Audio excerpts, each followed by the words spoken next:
Time to shift gears a little bit. Our next guest is the host of a very popular radio show on ESPN Radio here in San Diego called Mixology. Please welcome the owner of 619 Vodka, Nick Apostolopoulos. Nick, how you doing, man? Good, man. How about you? Great. Hey, time to talk about booze, I guess, right? Sweet. The boom of booze. Awesome. In San Diego, which has been quite interesting. It's blowing up for sure. Right? Yeah. So what's going on? So first of all, you own 619 Vodka, so we'll Right. talk about the hard stuff, the spirits in a second, but the brewery boom.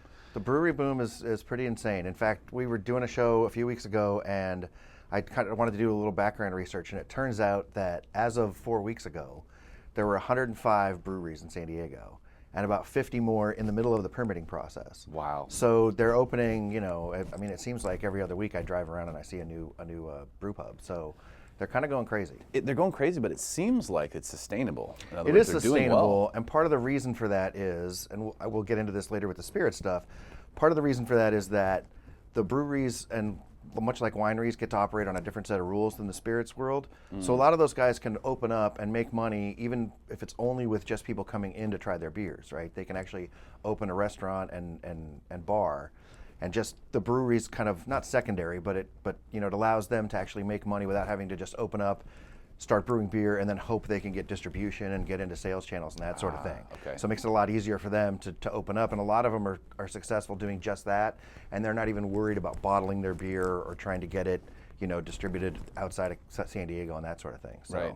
So and let's talk about, because you discuss this on your show, this type of stuff all the Right. time. You have brewmasters on your show. Right, we have brewmasters. Babes. We have our babe of the week, right? We have our babe of the week, so that's the fun part of it.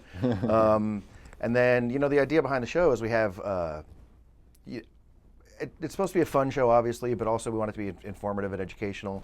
So we've had, master tequila distillers on the show. We had a sake expert come on and talk. I mean, I thought I knew kind of about sake, and I knew nothing about sake.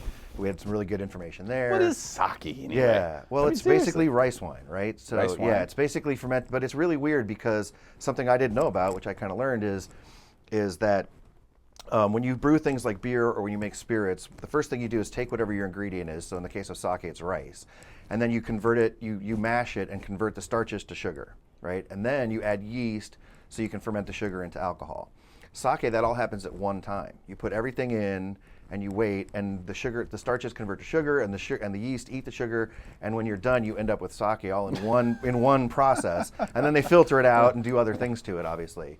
But it's all about how finely they mill the rice, and there's just all kinds of stuff that goes into making a good sake. But it was cool because he brought on some really tasty stuff. So. Oh, so you got to taste the stuff on the show? Oh, that's the great part about the show is we get to taste it. We get to taste everything on the show. You guys are taking video too, so you've got it up. Sure, we shoot the video with GoPro. You have our own YouTube channel on the website and all that, and so you can go watch every show we've done basically on the web. So. Which is cool because you guys are talking about it's not just about booze, although that's a lot of it. Sure.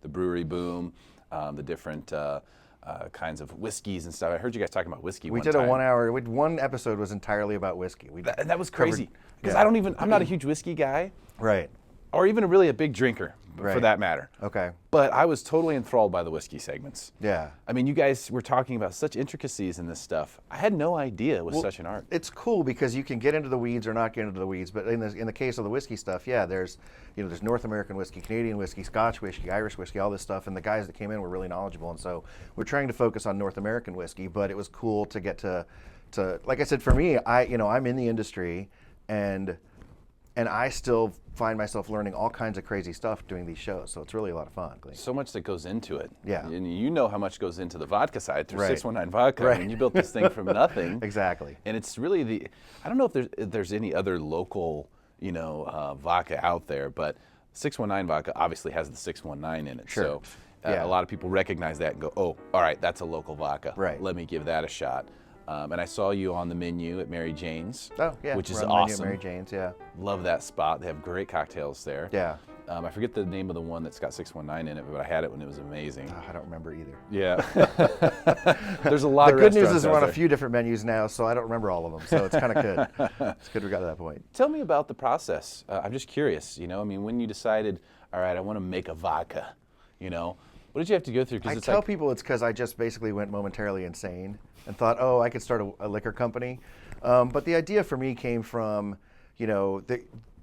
you see all the breweries out there, all that kind of stuff going on, and I sort of was hoping that there would be that same trend in the spirits world.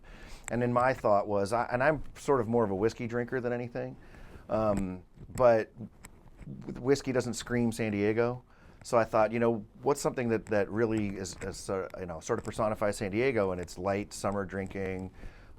Red Bull vodka. Right, exactly, that sort of thing. And of course, I think we talked off air about the infusions and things we want to do going down the road.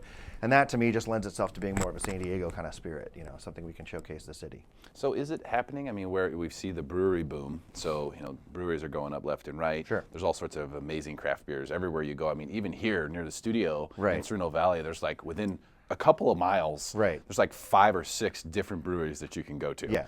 So is that helping the spirit world at all?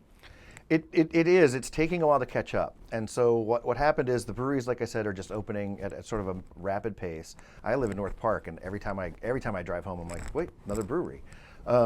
But the cool part for the spirits world is it is kind of starting to change. People are kind of, when I started 619 5 years ago, nobody really knew to ask for local spirits, right? Everyone knew local beers, but not local spirits. Now that's starting to change. We're starting to get more distilleries opening up in San Diego. And so the craft beer leading the way is really going to help, hopefully, the craft spirits world. So as people start to learn, I can actually order a local gin or a local whiskey or a local vodka, I think that's going to change. And whereas when I started, it was really hard to get bars and restaurants to even care. They were kind of like, what is this? A local vodka? Yeah. Nobody really asks, even I thought, okay, we can get the hotels on board pretty easily because of the tourists and stuff. But it was a long slog.